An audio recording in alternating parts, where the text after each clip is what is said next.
everyone.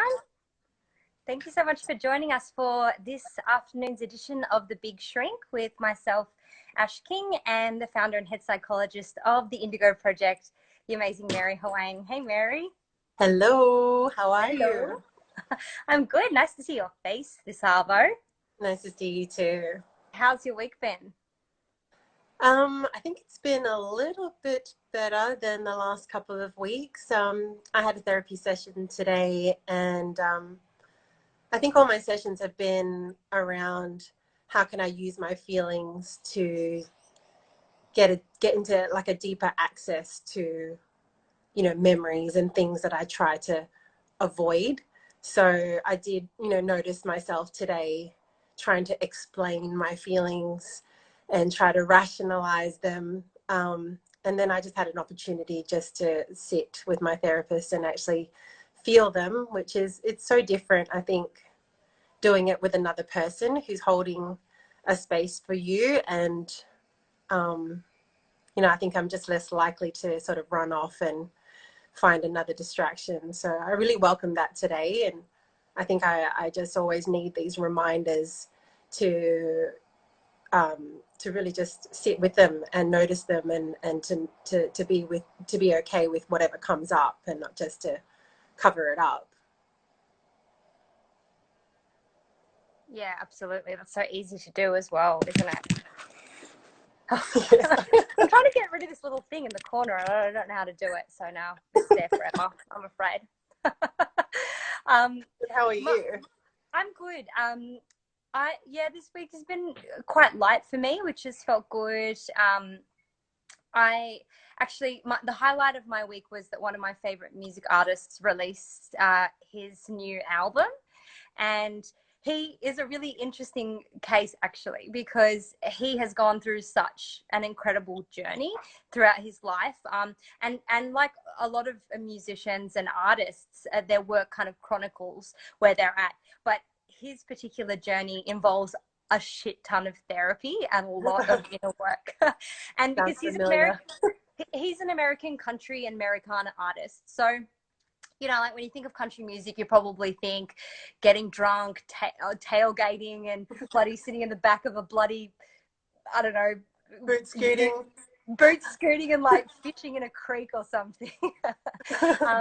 But he tackles, him dealing with losing a friend to suicide. He tackles how he's living with sobriety.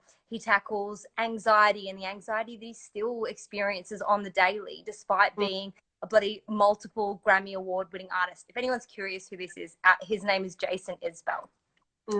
And he kind of released this album even amidst all this corona stuff, and was really real about this album was really hard, and I was struggling with my relationship with my wife, and I thought that I couldn't live up to anything that I've ever made before. And he just laid it all out on the table, no pretense, just vulnerable as fuck.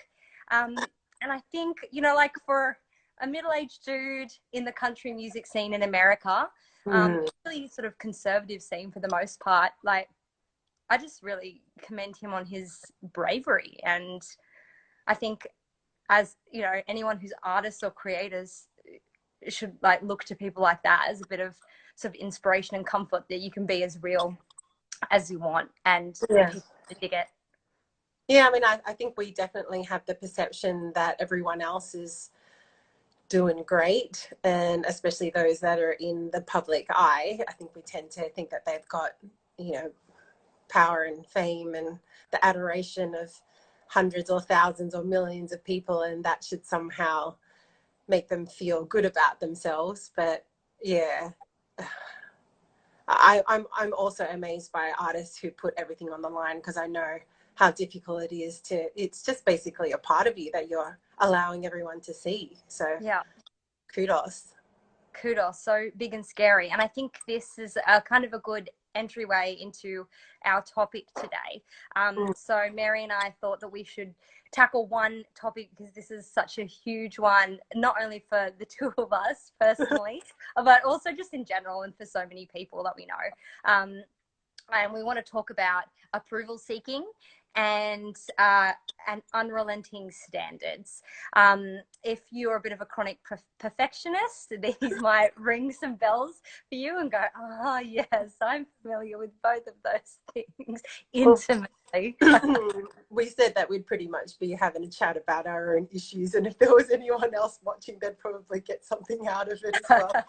Yeah, it's like one of our go-tos, I believe, when we're chatting, even just over a beer, like, because it's just something that I don't think we can ever really completely move away from. It's something that's going to be a bit of a lifetime thing. So what do you like tackling with the issue? Let's like kick off with this whole need for approval, because I think the internet generation has also shown how important we consider, you know, the opinions and the feedback of others. And so what do you think, like, where do you think this comes from? Yeah, I think it goes much deeper than, well, obviously you've mentioned a couple of things like societal pressures or our culture, in terms of that leading to our expectations of ourselves. But I think it can go much deeper than that if we look at the understanding that we used to live in clans and small communities. And I think that there's a sense that we kind of needed to show the best sides of ourselves as well, so that we weren't isolated or rejected from the clan for not being strong enough to be able to support the clan. So I feel like there's a part of us that there, you know, is afraid of, you know, for example, being vulnerable or not being enough. That stems from this desire to make sure that we were strong and fit and able to really hold the responsibilities of being in a community like our ancestors. So that goes really deep to our kind of evolution, like an evolutionary way of looking at why we might have unrelenting standards of ourselves. But, you know, as you mentioned, there's also cultural aspects as well.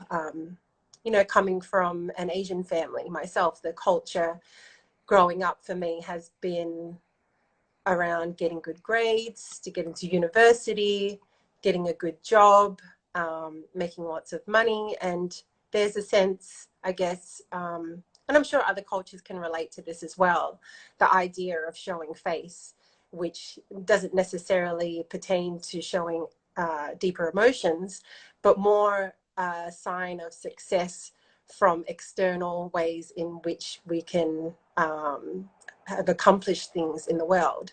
And I think that kind of slides into, you know, the idea of individualism in these, you know, predominantly Western countries that, you know, we are living in, and probably a lot of our community is also living in as well, which is this idea that we should be the best that we can.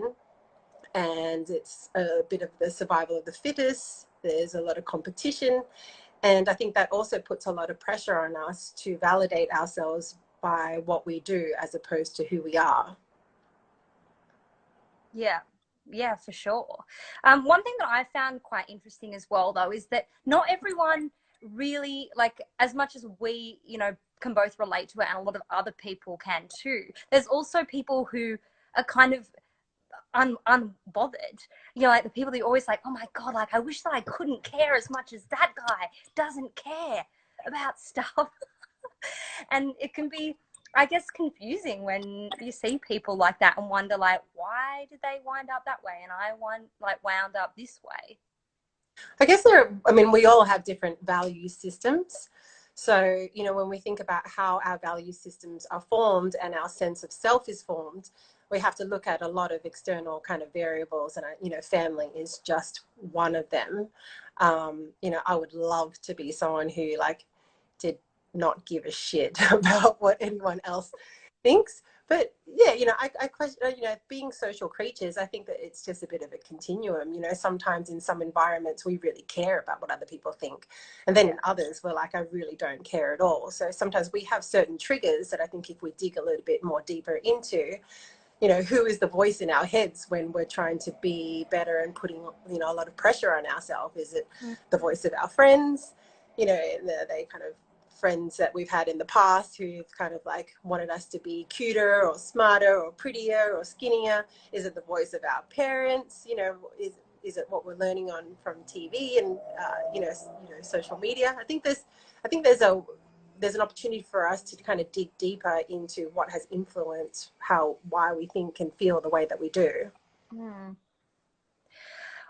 I definitely also think that perhaps, like, and this is one of the things that I feel like has motivated this type of thinking style to continue, is that if we say that we need other people's approval and that we have these unrelenting standards, that it will propel us into creating things of a higher standard and getting more approval from people. But I don't know if that is always the case.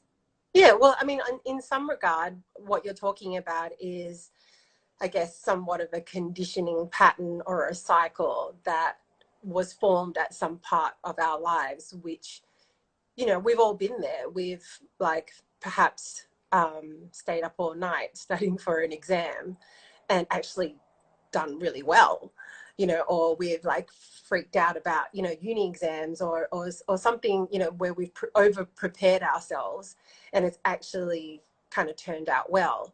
So, it's not to say that that's not a situation that can cause us to believe that having these standards is something that actually motivates us.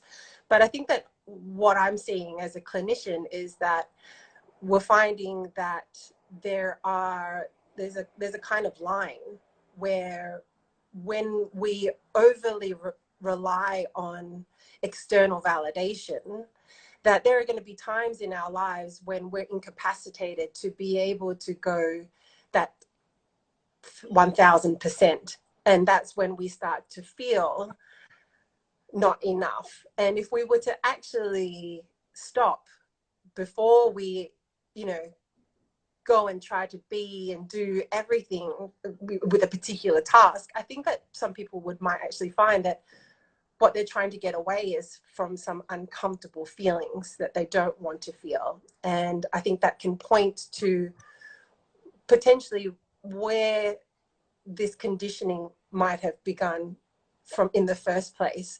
So, I don't necessarily think that having standards is of ourselves or some expectations of ourselves is necessarily a really bad thing. What is bad and what is good. I think we are the own judge when we recognize the patterns in our own lives and what helps us and what hinders us. So I don't think there's any blanket kind of rules around how much we should necessarily expect from ourselves. But I think when we find that we start feeling as though we are not enough if we don't do and be all the things that we are expected to be, or we think in our minds that we are expected to be, I think that's when we sort of get ourselves into a little bit of trouble. And we're actually in a cycle of, if I don't perform, then I'm going to feel guilt and shame. Mm-hmm. And so we go and do it. And then we get a somewhat short-term relief from that.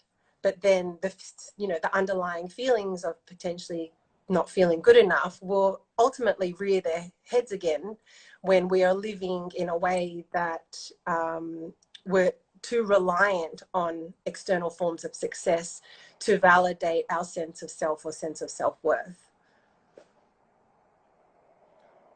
Oof. It just too close to home. Too close to home. It's very close to home, Mary. Very close to home. So, on the back of that, there might be people who are watching and sort of have had experiences in the past where they've maybe had to deal with some criticism or something that's like kind of not that nice to hear. Maybe it was even in like, I guess, like a supportive setting where someone's trying to help, but do you think that like we need to do something, like if you find yourself particularly sensitive or like someone who needs approval so much that when you get the opposite it actually feels like you're being stabbed with 1,000 swords? Like, what can we do to sort of you know, protect ourselves. Yeah. Well, I think what you kind of mentioned in the beginning of that kind of scenario is that the potential, you know, I think in our lives there has been situations in which we potentially may have not been, we have not felt enough, or that our emotional needs have not been met, in that we haven't felt safe in certain relationships. We've felt overly judged or criticized. That could be in a work environment, it could be in a parental dynamic, it could be with our friends, it could be in a lot of different situations in our lives. And I think when something, those types of memories and experiences in our lives, you know, have not been met completely, so we've had a bit of a wound. What we've done to somewhat protect ourselves from feeling that wound is to overachieve. So that's where we were, you know, that's how we can get into those cycles where, you know, we're so caught up with having to put that best foot forward, or to achieve, or to be motivated to achieve. So in terms of how we look at how might we work with that, is to identify firstly the feelings, the thoughts, and the behaviors that kind of arise for, you know, the individual. So I'm not good enough if I don't do this. I feel insecure if, you know, if I don't get this in, you know, it's certain behaviors of overextending. And I think then we look, you know, towards the root of that. So those are somewhat a superficial layer of understanding why we do what we do. And then if we kind of dig a little bit deeper, we can actually understand that there are certain experiences in our lives that has caused that. How then do we work with that is that, you know, in the context of somatic psychotherapy, to help to deal with emotional wounds from the past, we actually have to move closer to the pain. So we can grow while feeling pain, even though it's hard for us to understand and comprehend why we would want to revisit situations like that in the past. But when we do, we can look, for example, and say, wow, there was a situation in my life where someone like told me that I did a terrible job at that presentation.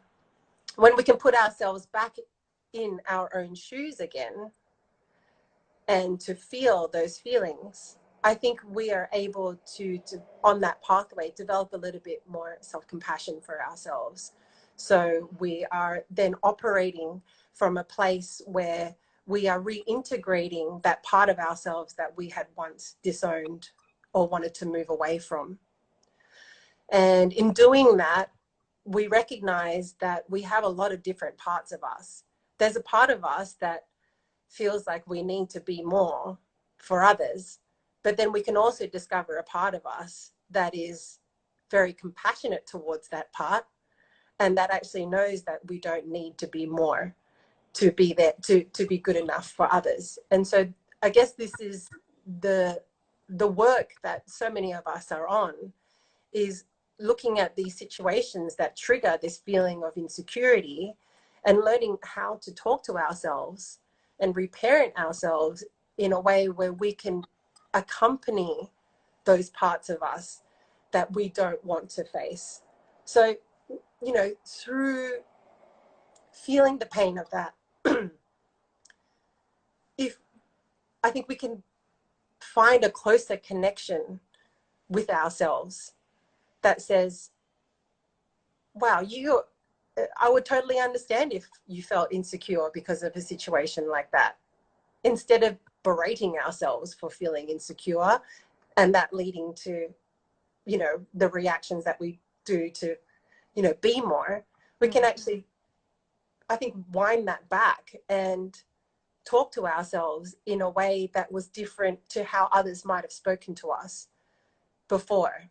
And so we're shifting a pattern from a really deep level, because we've all been there. We're like, okay, well, I'm going 1,000%, you know, this week. Next week, I'm going to chill out and I'm going to not do that. But I think to really work on our emotional wounds and our patterns, we have to go deeper than a level of using willpower to try to transform or change ourselves. We actually need to look beyond the symptoms of things that we're, experiencing in our lives, and move towards the root cause of things, which, yes, is painful, but at the same time is actually really beautiful when we transform that into self-acceptance.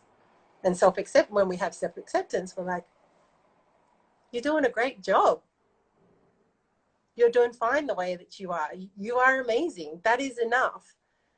Or we find other ways to support our sense of self and to internally validate ourselves, as opposed to, we need to find that balance between that external validation and that internal validation. But Yeah. sometimes, like, reading on from that, it's almost like it's hard to know who to trust. Like, Mm. it's like, oh, should I trust that other person? Maybe if I trust that other person who said that I didn't do a very good job, that I can, potentially learn from it and get better. And we get worried that, like, perhaps we don't want to sort of foster this relationship with ourselves that's going to, like, cut us off from reality. Like, I always go back to, the people on, like, Australian Idol, who go and audition and they, like, sang for the judges, and the judges were like, oh my god, like, you're shocking, and they had no idea. Like, they just completely lacked that self-awareness. And so I feel like, is there a point, like, how do you know how much you can trust yourself? Well, trusting ourselves is I mean, that's a massive topic, but trusting ourselves is the ability to put ourselves in situations where we will be safe. So, and that builds trust within ourselves. So a lot of the time we put ourselves in situations where, we are open to a lot of criticism, and, I think that disconnects us from having a true connection with ourselves. Learning to trust ourselves, comes down to finding trust within ourselves. And that conversation with an inner child that's been hurt, we can't ignore those feelings and say, well, you got to smarten up, maybe take that criticism on in a better way, just, I think that's a bit That's me right full there. on. It's like, oh, you should really learn how to deal with this criticism better if you getting Yeah, like, smarter. You're supposed to be well, evolving. I mean, how does it make us feel to I think there's ways of talking to ourselves where we can say, is there a part of what someone was saying that you can take on as a way to grow and learn from? But do you have to take on the full brunt of their scathing criticism? I think that happens in a lot of our relationships. And I always say to people who are having a bit of conflict in relationships, there is a tendency for a certain type of personality to take on all of the blame and take on all of the responsibility. And I always say, you got to take your part of it and let the other person have their part too. It's a really imperfect science in how to do that. But that's where we have a sense of our own boundaries, where there's ways in which I think people can communicate effectively towards us if they want to give us feedback and criticism. But there are times when people are just downright mean, and that starts to translate in how we talk to ourselves. Yeah, particularly online as well, where people sort of have that shadow of anonymity, and they don't really have to sort of be face to face with another human being. Another thing that I found interesting from what you said also was, we were talking about this amazing power, of being vulnerable. And if you're an artist, or really if you're anyone who's going to kind of tell your story and be honest with it. But it's almost, for people who do have unrelenting standards or this real need for approval, it's kind of like, well, will my vulnerability be enough? And then will I be accepted or, like, approved of for this vulnerability? Because if I'm not only have I given so much of myself, have I opened and shared so much of myself, but I am not even receiving anything back from it, like the approval that, perhaps you are consciously or subconsciously craving. Sounds like your inner critic. I mean, that's, that sounds like an intention to do something to get validation. Right. That type of, Damn it. if It's I like, be oh, vulnerable, it's vulnerable. will I get the validation that I need? I'm like, that sounds like a part of you that is looking for that validation. Yeah. So we're always going to come down to the intention of why we do the things that we do. And beyond putting ourselves out in the public sphere and being vulnerable on social media, I think that, like I said, that the container within ourselves is the first place in which we experience the vulnerability and learn safety within ourselves. We learn how to hold our difficult emotions, and we learn how to sit with, the parts of us like our inner child that feels insecure and feels alone and not enough. In the therapeutic way, or with a good friend, in a therapeutic environment, or with a good friend, I think that's where we start to practice vulnerability, but without expectation as well. So we never know who's going to be able to necessarily hold space for us. There's no guarantees. And my therapist has always said to me, don't try to find the perfect person, the perfect time to be vulnerable with someone. Because I'm like, I don't know. I think they're going through a lot right now. And I also think, no, I don't know if they can hold space for me. I'm like, I'm too fucked up for that. Like, I need you, my therapist. And he's like, that's not going to work. You need someone else besides me. And learning how to come to a belief that other people can hold space for us. That's a little bit of a journey in and of itself. So trusting that you can find one or two people in your circle, I think is a better step than potentially putting it all out there in the hope that you will feel good afterwards. Because I generally get the sense, even when I share online, that I have like a massive vulnerability hangover afterwards. Like, should I have said that? Oh. And I notice those cycles of that old self wanting that approval. So usually the stuff that I share is something that I've had the chance to sit with in therapy first, and feel kind of safe in sharing that, and then not necessarily reliant on other people holding that space for me, because I think that not everybody can, unfortunately. So we have to understand our edges and our limits around vulnerability, and sometimes it is a little bit measured to begin with as we dip our toe into vulnerability. If we got to go slow with that one. All right, I got one more to throw at you. Do you reckon that we can ever nurture ourselves enough to not need the approval of others? I think it's really difficult because we are social creatures, and our emotions have evolved in ways that are adaptive. They're not, we can't see them as good or bad necessarily, but feelings such as, guilt help us to reflect upon our own behavior. So obviously there are balances in how I think we can determine how much we are reliant on others for validation, but at the same time, people that are close to us offer us a bit of a mirror, I think, which we should welcome some of that discomfort and understand how some people might trigger that sense of not being enough. I mean, in my own relationships with my best friend, there are times where I'm going to feel like I'm not enough for them.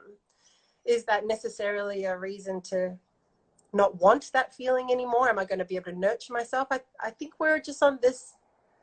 I think when we think about personal growth and transformation, it's not necessarily about the elimination of the things that we find uncomfortable and certain traits that we don't like about ourselves. I think it is really a whole integration of those parts, considering that our experiences have been our experiences.